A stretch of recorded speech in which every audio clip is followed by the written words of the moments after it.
Alors, on est avec cette 5e session et la dernière concernant les lettres de l'Apocalypse adressées à 7 églises. Et la dernière lettre est à l'église de Laodicée.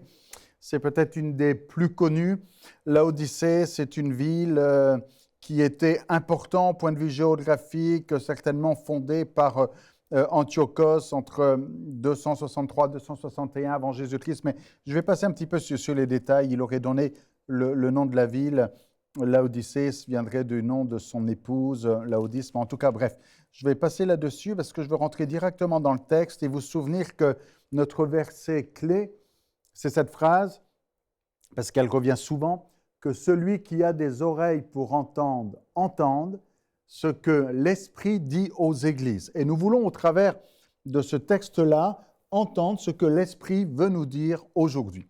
Alors Jésus se présente au verset 14 comme étant l'Amen, le témoin fidèle, le véritable, le principe et la création de Dieu.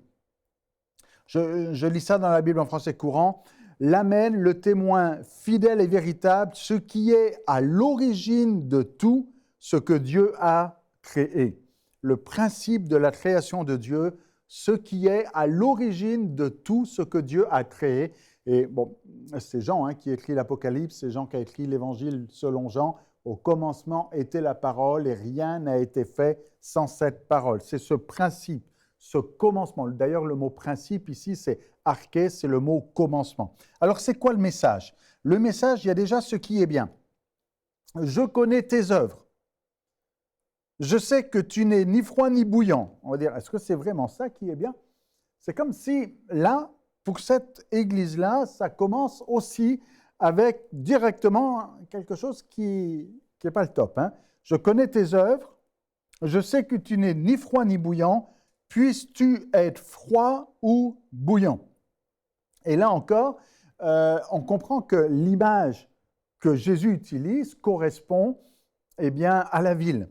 Il y avait un aqueduc dans cette ville-là qui prenait l'eau des sources chaudes d'Hiérapolis. Et encore aujourd'hui, les habitants de Ezirli, c'est ça, qui est près de Hiérapolis, donc on est toujours en Turquie, sont obligés de laisser l'eau refroidir quelque temps dans des jarres avant qu'elle soit buvable.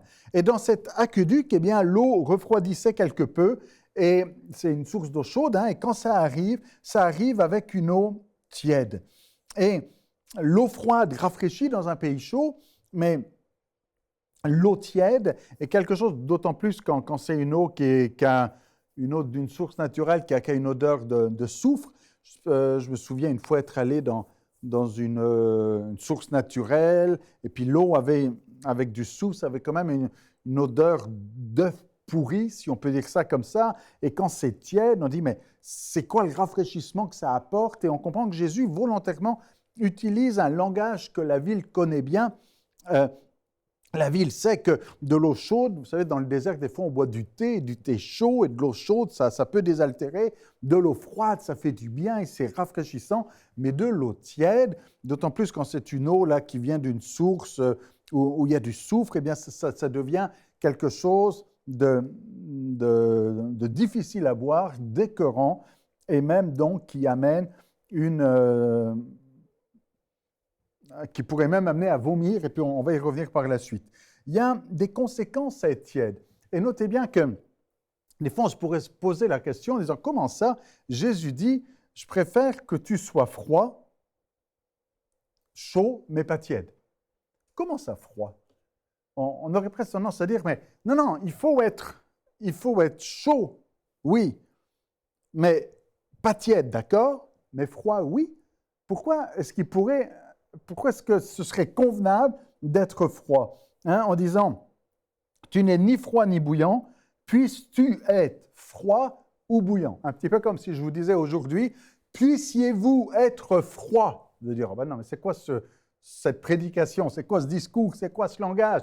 Le langage biblique serait, il faut être bouillant, il faut être en feu, il faut avoir du zèle, il faut être rempli de la présence de Dieu, sois bouillant pour le Seigneur. Mais là, Jésus dit à l'église de Laodicée, je veux que tu sois froid ou bouillant, mais surtout pas tiède. Pourquoi pas? Surtout pas tiède. Parce qu'il y a un problème avec les tièdes. C'est que quelqu'un qui est froid, il sait qu'il est froid. Et il sait qu'il n'a pas la chaleur et qu'il a besoin de la chaleur. Quelque part, quelqu'un qui est froid, si je reprends, j'actualise un petit peu ce texte-là, quelqu'un qui est froid, il sait qu'il est pécheur, il sait qu'il a besoin d'un sauveur, il sait qu'il a besoin de Dieu, il sait qu'il a besoin de plus dans sa vie. Et il vaut mieux être froid pour être capable justement de chercher Dieu et de recevoir de sa chaleur, de sa force, de son amour, de son onction, mettez tous les mots que vous voulez là-dessus. Mais celui qui est tiède, le grand problème avec celui qui est tiède, c'est qu'il sait qu'il n'est pas froid. Et celui qui est tiède dit, moi je ne suis pas froid, il n'y a pas de problème. Le froid, lui, il a besoin de Dieu. Mais moi je suis tiède, je n'ai pas besoin de Dieu. Le froid, il a besoin de se convertir. Mais moi je suis tiède, je n'ai pas besoin de me convertir. Le froid, il a besoin de faire une expérience avec Dieu. Mais moi je suis tiède, j'ai déjà fait une expérience avec Dieu. Le froid, il a besoin de se repentir. Moi je suis tiède, tout va bien, j'ai déjà la vie chrétienne. Non, le problème, c'est que tu es tiède. Et il faut être bouillant. Le problème du tiède, c'est qu'il ne sait pas qu'il a besoin de plus. Et c'est ce qui se passe. Tu dis, verset 17, et peut-être que cette phrase peut parler à plusieurs aujourd'hui, mais voilà ce que Jésus dit à l'église de Laodicée. Tu dis, je suis riche et j'ai fait de bonnes affaires, je ne manque de rien. Tu dis, je manque de rien, j'ai besoin de rien, tout va bien. J'ai de la richesse, et peut-être de la richesse spirituelle, j'ai fait de bonnes affaires, je manque de rien, et pourtant, Jésus dit, en fait, tu ne sais pas combien tu es malheureux, misérable, pauvre, aveugle et nu. Et c'est rien de plus triste que quelqu'un qui est misérable, qui est malheureux, qui est pauvre, qui est aveugle, qui est nu, et qui dit, tout va bien, j'ai besoin de rien, je suis tiède. Tout est beau, alors que tout va mal. Le froid, il sait qu'il est malheureux, qu'il est misérable, qu'il est pauvre, qu'il est aveugle, qu'il est nu et qu'il manque de tout et qu'il a besoin de Dieu. Mais le problème du tiède, c'est qu'il ne sait pas. Il pense que tout va bien et croit être vivant, si je veux reprendre un petit peu l'expression qu'on a déjà entendue auparavant, il croit être vivant et il est mort. Tu es tiède, tu penses que tout va bien et tu ne sais pas. Et il ne faudrait pas aujourd'hui que tu sois dans cette position-là. Il ne faudrait pas aujourd'hui que tu sois dans cette position tiède. Dans cette position où tu dis, j'ai besoin de rien, tout va bien pour moi. Je suis un bon chrétien, je vais à l'église, j'ai une vie qui va bien, j'aime le Seigneur, j'aime Dieu, tout va bien, la petite routine. Mais si tu es tiède, il y a un problème. Le problème, c'est que Jésus dit, tu dis, et parce que tu es tiède et que tu n'es ni froid ni bouillant, je te vomirai de ma bouche. Parce que tu n'es ni froid ni bouillant, je te vomirai de ma bouche. Il y a un truc qui ne marche pas là. Tu es dégoûtant, tu es écœurant, que comme cette eau de source tiède qu'il pouvait y avoir dans la ville de Laodicée, puisses-tu être froid ou bouillant? Alors, la question aujourd'hui, c'est vraiment d'avoir cette prise de conscience. Quelle est ta température? Si tu es froid, tu as besoin de Dieu. Si tu es bouillant, garde cette chaleur de Dieu. Si tu es tiède, il y a un problème. Il vaut mieux que le tiède dise « je suis froid et j'ai besoin de plus ». Et là, il n'y a pas de problème. Mais si tu dis « je suis tiède et j'ai besoin de rien », c'est là qu'il y a un problème. Et voilà le conseil qui est donné par Jésus. « Je te conseille d'acheter de moi de l'or éprouvé par le feu, afin que tu deviennes riche, des vêtements blancs afin que tu sois vêtu et que la honte de ta nudité ne paraisse pas, et un collier pour oindre tes yeux afin que tu vois. Moi, je reprends et je châtie tout ce que j'aime. Aie donc du zèle et repens-toi. » Jésus dit, ça manque de zèle. C'est ça, hein? Aie donc du zèle. Zèle, aspire. D'ailleurs, quand l'apôtre Paul utilise le verbe aspire, aspire aux dons les meilleurs. Aspirer, c'est zélos, c'est zèle, c'est le même mot. Aspire, et donc du zèle, et cette aspiration, cette soif, et du zèle, repens-toi. Dis pas, j'ai besoin de rien. Et c'est triste quand un chrétien dit, moi, je n'ai pas besoin, tout va bien. J'ai besoin de rien. Si tu dis que tu as besoin de rien, tu ressembles à ces gens qui sont tièdes. Et des fois, c'est triste, vous savez, quand dans une église, il y a un appel, où on fait un appel, par exemple, assez simple, où on dit ceux qui veulent plus de Dieu, ceux qui veulent plus de la présence de Dieu, qui s'approchent, on va prier ensemble. Puis il y en a 2 qui s'approchent, puis tous les autres restent assis. On dit, bon, pourquoi ils restent assis? Ils restent assis parce qu'ils disent, non, non, moi, je n'ai pas besoin de plus. Je n'ai pas besoin de plus de la présence de Dieu, je n'ai pas besoin de plus de son amour, je n'ai pas besoin de plus de son esprit. Tout va bien. Est-ce que tout va vraiment bien ou est-ce que tu fais partie de cette catégorie des tièdes qui dit j'ai besoin de rien? Moi, je suis riche, j'ai besoin de rien. Moi, j'ai tout ce qu'il faut. Et puis, même dans les choses spirituelles, même dans les choses de Dieu, est-ce que tu vas dire j'ai tout ce qu'il faut, j'ai besoin de rien? Le Seigneur dit tu ne sais pas. Et c'est important de dire Seigneur, toi, tu connais mes œuvres, tu sais exactement où je suis et où je me situe. C'est important d'avoir ses oreilles pour entendre ce que l'Esprit dit aux églises et de dire, Seigneur, ne permets pas que je me contente du peu que j'ai et de croire que j'ai tout, alors que j'ai rien. Parce que c'est quand même toute une affaire de croire qu'on a besoin de rien alors qu'on est pauvre, misérable, aveugle et nu. Je ne sais pas, hein, si on extrapole un petit peu cette idée-là, si tu ne sais pas que tu es nu et puis que tu te balades dehors, ben, on comprend qu'il y a de la honte qui est là, mais quelle tristesse! Il faut que tu réalises ces choses et que tu achètes, que tu t'approches, que tu prennes de cet or éprouvé par le feu. C'est lui ta richesse, c'est lui qui va te donner la richesse, c'est lui ta richesse. Ça ne doit pas être autre chose. L'or, c'est auprès de Jésus qu'il faut le trouver, c'est lui qui doit être ta richesse. De la même manière, c'est lui qui te couvre de vêtements, qui cache ta honte, qui pardonne tes péchés. C'est lui qui veut couvrir ta honte. Et c'est lui qui veut soigner ta vue et te donner d'avoir une vision spirituelle, un collier qui va venir réparer, soigner ta vue afin que tu vois comme Dieu voit. Peut-être que certains sont un peu embêtés par le verbe « acheter » ici du verset 18. « Je te conseille d'acheter de moi ». On va dire « Ah, acheter, c'est embêtant, là, il faut payer. » Ah non, ce n'est pas parce qu'il y a acheter qu'il faut payer. Le message biblique, c'est que c'est gratuit. Et regardez ce qui est dit, par exemple, dans Ésaïe, chapitre 55, verset 1er. Le prophète Ésaïe avait déjà dit ces choses. Il dit, « Vous tous qui avez soif, si vous désirez, si vous avez ce zèle, si vous avez soif, venez aux eaux. Et même celui qui n'a pas d'argent, venez, achetez et mangez. » Vous avez compris un petit peu le problème de cette phrase? Il dit, si vous avez soif, viens boire de cette eau. Et puis, même si tu n'as pas d'argent, viens acheter. Tu dis, attends, si je n'ai pas d'argent, comment je viens acheter? C'est bien ce qui est dit, vous vérifierez vous-même dans Ésaïe chapitre 55. Même celui qui n'a pas d'argent, venez acheter et manger. Venez acheter du vin et du lait sans argent, sans rien payer. Et c'est ça qui est formidable dans le royaume de Dieu. C'est, même si tu n'as pas d'argent, viens acheter et tu achètes sans rien payer. Mais comment est-ce qu'on peut acheter sans rien payer? On achète sans rien payer quand quelqu'un paye à notre place. Mais on comprend que si on achète, c'est que ça a une valeur. C'est pas quelque chose qui vaut rien. Et ce que le Seigneur nous donne, ça vaut quelque chose. Quand il dit de l'or éprouvé par le feu, quand il dit un collier, quand il dit des vêtements blancs, ça a un prix. Mais Jésus a payé le prix.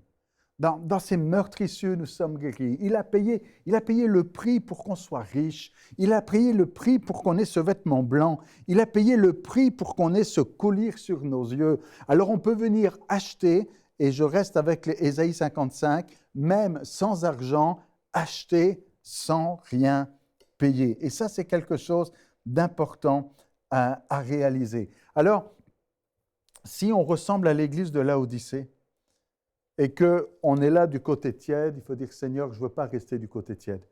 Et il y a besoin des fois d'une prise de conscience, d'être réveillé, parce que c'est triste que d'être là tiède et même pas le savoir.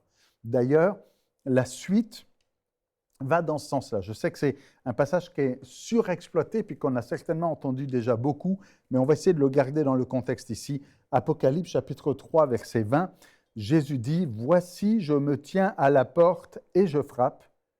Si quelqu'un entend ma voix et ouvre, j'entrerai chez lui, je souperai avec lui et lui avec moi. » Et on cite souvent ce passage-là dans des réunions qu'on pourrait appeler des réunions d'évangélisation, des temps où on dit, si tu ne connais pas Jésus, il veut rentrer dans ta vie, dans ton cœur, il frappe à la porte de ton cœur. Si tu entends sa voix, que comme dit l'apôtre Paul, c'est le jour du salut, n'endurcis pas ton cœur, mais laisse-le entrer dans la maison de ta vie. Et c'est vrai.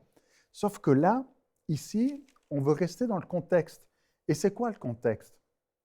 Le contexte, c'est Jésus qui marche au milieu de 7 chandeliers.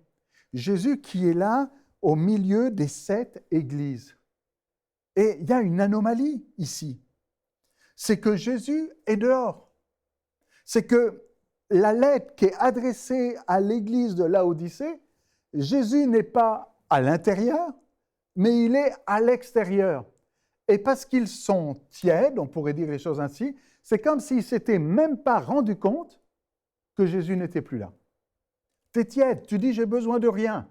Mais Jésus est même plus là, il est de l'autre côté, il est dehors. Il n'est même plus au milieu de toi. Mais quelle tristesse que de dire je suis riche, j'ai tout ce qu'il faut, j'aime le Seigneur, on a la vie de Dieu, mais il est en dehors. Et il ne faudrait pas que ça nous arrive aujourd'hui. Et quelle tristesse si, dans une église qui ressemblerait à l'église de Laodicée, eh bien, il y a des chrétiens, il y a des frères, il y a des sœurs, ou peut-être quelqu'un qui nous écoute aujourd'hui, et qui dit, mais moi j'ai besoin de rien, mais Jésus n'est même pas là. Et il frappe. Et Jésus dit, si quelqu'un entend ma voix, et le pire de tout serait, en plus, de même pas entendre qu'il frappe. De dire, non, non, il n'y a pas de problème, il y a du bruit, non, non, c'est rien. Ce n'est pas Jésus qui frappe, même pas reconnaître sa voix, même pas entendre qu'il est là et qu'il veut rentrer, qu'il est à l'extérieur, qu'il frappe. Si quelqu'un entend ma voix, Jésus dit que ses brebis entendent sa voix et qu'elles le suivent. Est-ce qu'on est capable de reconnaître la voix du bon berger? Et quelle tristesse que de voir Jésus en dehors de son Église. Mais Jésus, en dehors de son Église, est là avec patience. Il frappe à la porte. Oh, il pourrait défoncer la porte ou il pourrait passer au travers des murs. On a déjà vu ce genre de choses quand Jésus a rejoint les 11 après la résurrection. Il n'y avait pas besoin de porte ouverte. Mais néanmoins, ici, Jésus, volontairement, attend de l'autre côté de la porte. Pourquoi? Parce qu'il veut nous amener à cette position de prise de conscience, de repentance, de dire, mais où est Jésus? Il y a un problème. Qui est-ce qui frappe? J'entends sa voix et de lui ouvrir. Il attend que ce soit nous qui lui ouvrions la porte, qu'on réalise que finalement on n'est pas si bouillant que ça, qu'on serait peut-être plus du côté tiède ou froid, et de dire Seigneur, il y a besoin de toi. Et vous savez, quand on est dans la communion de Jésus, ce n'est pas la même chose. Les disciples d'Emmaüs, dans Luc 24, les disciples d'Emmaüs passent un temps avec Jésus et même vont manger avec lui. Eh bien, la conclusion, enfin une des conclusions, va dire « Notre cœur ne bouillait-il pas au-dedans de nous ?» lorsqu'il nous expliquait les Écritures. Et ces 2 disciples, Cléopas et son compagnon, vont dire « Mais quand Jésus nous parlait des Écritures, ça bouillait, ce n'était pas tiède, ce n'était pas froid, ça bouillait. Pourquoi? Parce qu'il y avait cette communion, ils étaient proches de Jésus, même ils mangeaient avec lui. Il y avait cette communion qui était là. Mais si Jésus est de l'autre côté de la porte, le cœur ne bout plus de la même manière. Et c'est important pour être bouillant que Jésus ne soit pas en dehors, mais qu'il soit à l'intérieur, qu'il y ait cette intimité. Jésus dit, celui qui ouvre la porte, j'entrerai chez lui, je souperai avec lui et lui avec moi. Jésus veut manger avec nous. Il veut manger avec nous. Vous savez comment on dit en latin « manger avec » ? Communion. La communion, c'est manger avec. Et Jésus dit, je vais être en communion avec lui. Je veux manger avec lui. Je ne sais pas comment ça se passait dans votre famille, mais Dans la plupart des familles, eh bien, le repas, c'est un temps de communion, un temps de partage. C'est souvent dans les grandes familles, quand il y a beaucoup d'enfants, ou pas forcément beaucoup, mais dans le repas, c'est là qu'on raconte notre journée, qu'on dit voilà ce qui s'est passé, on parle. Il peut y avoir aussi de la bonne humeur et tout. Ben, il peut y avoir beaucoup d'activités dans la journée, mais au repas, tout le monde se retrouve. C'est un temps de partage, c'est un temps où on peut raconter, puis on peut expliquer, on peut dire ce qu'on a sur le cœur. Et c'est ce que Jésus veut faire avec nous. Il veut être en communion avec nous, il veut manger avec nous, il veut être dans cette intimité. Et c'est dans cette intimité seulement eh bien, qu'il pourra y avoir un cœur bouillant. Plus tu es loin de Jésus, et plus ton cœur sera froid. Et peut-être que, vous savez, quand vous prenez une casserole qui est sur le feu et que ça bout, si vous enlevez la casserole du feu, l'eau est toujours chaude. Alors, elle va peut-être plus bouillir, mais elle n'est pas froide. Puis elle devient tiède. Mais elle ne devient pas de chaud, de bouillant, à froid du jour au lendemain. Ça va prendre du temps pour refroidir. Et de la même manière, peut-être que tu dis, ben moi dans ma vie tout va bien, l'eau est encore chaude encore, mais peut-être que ça ne bout plus, parce que tu t'es éloigné de Jésus. Et plus tu t'éloignes de Jésus, et plus ça va se refroidir, et avec le temps, ça va finir par être froid et reste pas tiède. Alors, Jésus dit, je frappe, je veux entrer. Et ce n'est pas le temps d'endurcir son cœur, mais c'est le temps de dire, Seigneur, je t'ouvre la porte de mon cœur. Jésus dit, verset 21, « Celui qui vaincra, je le ferai asseoir avec moi sur mon trône, comme moi j'ai vaincu et je me suis assis avec mon Père sur son trône. » Et on voit qu'il y a ici toute une promesse qui est donnée. Et dans cette promesse, notez bien le « avec ». Eh bien, que c'est avec lui, avec mon Père, dit Jésus. Et Jésus insiste sur le fait de cette communion, d'être avec lui, d'être dans sa présence. Comme lui est avec le Père, il nous invite, nous, à être avec lui. Et c'est ce que Jésus veut pour nous. Il frappe à la porte, il dit, il faut que tu réalises que tu n'es pas si riche que ça, que tu n'as pas tout ce que tu devrais avoir, que tu penses peut-être être bouillant, mais il y a de la place pour plus encore. Et de dire, Seigneur, je veux cette intimité avec toi et que Jésus ne soit pas à l'extérieur de nos vies, mais soit à l'intérieur. Vous savez, l'apôtre Paul s'adresse à l'église de Rome bien des années avant que le texte de l'Apocalypse n'ait été écrit. Et l'apôtre Paul dit à l'église de Rome à peu près la même exhortation. Comme quoi, ce genre de message, c'était vrai pour l'église de Laodicée, mais c'était vrai pour l'église de Rome, et c'est vrai pour chacun d'entre nous, et peut-être pour nous, plus particulièrement aujourd'hui encore peut-être. Mais dans Romains chapitre 12, verset 11, voilà ce que Paul peut dire. Il dit, « Ayez du zèle. » Zèle, soyez zélés, que vous soyez bouillants là. Ayez du zèle et non de la paresse. Soyez fervents. Fervents, ça c'est bouillant. Soyez fervents d'esprit. Servez le Seigneur. Et ça doit être vraiment l'exhortation de nos cœurs pour chacun d'entre nous aujourd'hui, qu'on soit bouillant, qu'on soit fervent, qu'on ait du zèle et non de la paresse, qu'on serve le Seigneur et qu'on soit attentif à ce que le Seigneur veut nous dire, que celui qui a des oreilles pour entendre, entende ce que l'Esprit dit aux églises. Alors, quand on lit cette lettre à Laodicée, on dit, Seigneur, peut-être qu'on se retrouve dans cette église-là et on ne veut pas que tu sois en dehors et loin, mais on veut t'ouvrir la porte. Et pas que tu viennes manger de temps en temps, mais on veut rester, demeurer. C'est un mot que Jésus utilise souvent. S'il demeure en moi et que mes paroles demeurent en lui. Pas simplement de temps en temps. Vous savez, il y en a, ils sont en communion avec Dieu une fois par semaine le dimanche. Mais ce n'est pas ça que Dieu attend de nous. Ce n'est pas ça ce que Jésus veut.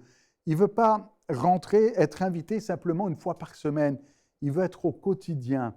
Il veut à chaque instant, à chaque moment, partager ta vie et puis manger, souper avec toi, partager tes joies, tes peines, t'encourager, t'exhorter et que ton cœur puisse bouillir et que tu sois plein de zèle, de ferveur pour servir Dieu et être bouillant pour lui.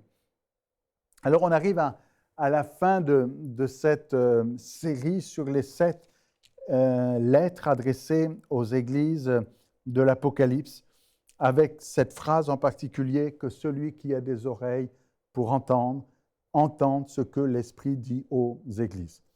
Alors peut-être qu'avec certaines églises, on va bien se reconnaître, on va dire que c'est vrai que ça, c'est exactement la situation dans laquelle je suis. Je me sens persécuté comme à Smyrne, où je sens là qu'il y a vraiment une opposition de l'ennemi, là, comme à Pergame. Peut-être que vous allez vous identifier, pas forcément à une, mais peut-être à plusieurs églises aussi, en disant, mais cette église-là, ça me rappelle ma situation, puis celle-là aussi, puis j'ai l'impression de vivre la même chose. Peut-être que ce sera moins avec une autre église, peut-être toi, mais peut-être que quelqu'un d'autre, lui, va dire, mais ça, c'est tout à fait moi. Mais ce qui est important, c'est quand on lit la Bible, eh bien, que ce ne soit pas juste une lettre morte, mais qu'on laisse l'Esprit de Dieu vivifier, donner de la vie à cette parole, et que la Bible soit pour nous, non pas une lettre morte, mais avec l'Esprit qui vivifie, une lettre qui donne la vie, une parole vivante. Vous savez, on appelle la Bible la parole de Dieu, et Dieu doit nous parler. Et il faut qu'on l'entende. Il ne faut pas dire, bon, j'ai lu un texte, bon, c'est intéressant ce que l'apôtre Jean dit dans l'Apocalypse. Non, ce n'est pas Jean qui parle dans l'Apocalypse. Ce n'est pas une lettre qui est envoyée à cette église-là qu'on va retrouver quelque part en Turquie, en Asie mineure. Non, non, c'est l'Esprit qui veut nous parler à nous aujourd'hui encore. C'est un message qui est pour nous, un message qui est d'actualité. Et c'est important d'avoir cette sincérité de cœur et de dire, Seigneur, parle-moi. Seigneur, montre-moi. Et comme je l'ai souligné, puis je vais conclure avec ça, on voit que dans chacune des lettres, on a un mot qui revient souvent, c'est « repens-toi ». Et des fois, il y a « repens-toi sinon »,« repens-toi et si », et qu'on peut dire « Seigneur, montre-moi, convainc-moi par ton Esprit Saint de péché, de justice, de jugement. Montre-moi si je suis sur un mauvais chemin, comme pouvait dire David dans un psaume.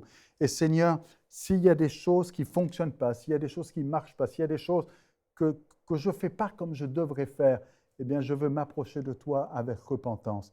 Peut-être c'est le temps aujourd'hui de prendre du temps dans la présence de Dieu, de laisser l'Esprit de Dieu parler à ton cœur. Et si le Seigneur t'amène à une repentance, repens-toi, c'est-à-dire change. Mets les bonnes choses à leur place et alors tu pourras avec assurance penser aux promesses qui sont destinées aux vainqueurs. Il veut te donner la victoire, que tu fasses partie de ceux qui vaincront, à celui qui vaincra. Et c'est pour toi aussi. Soyez bénis. Cette émission est rendue possible grâce au précieux soutien des partenaires d'Enseigne-moi Canal International. Retrouvez tous nos programmes sur enseigne-moi.com.